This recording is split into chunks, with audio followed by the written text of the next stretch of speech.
La bonne semence. Du 14 février 2026. Mais quelqu'un a payé. Le début du texte du jour est inquiétant.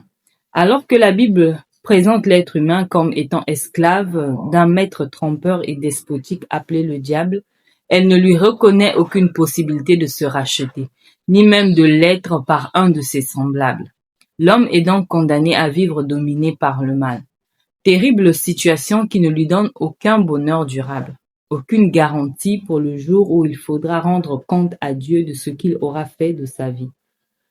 La seule garantie, c'est celle d'être condamné à une séparation définitive d'avec Dieu, donc au malheur éternel.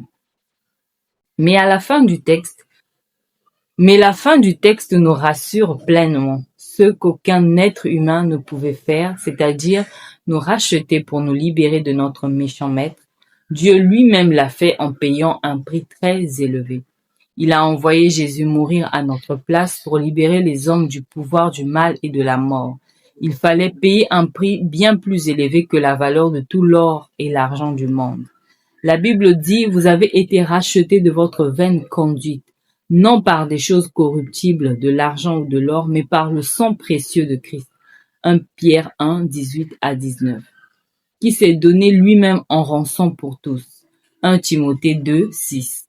Cette bonne nouvelle est pour tous les humains, mais seuls en bénéficient ceux qui l'acceptent et croient de tout leur cœur que Jésus est mort et ressuscité pour les faire passer de la condition d'esclaves du diable à celle d'enfants de Dieu. Comment refuser ce merveilleux cadeau?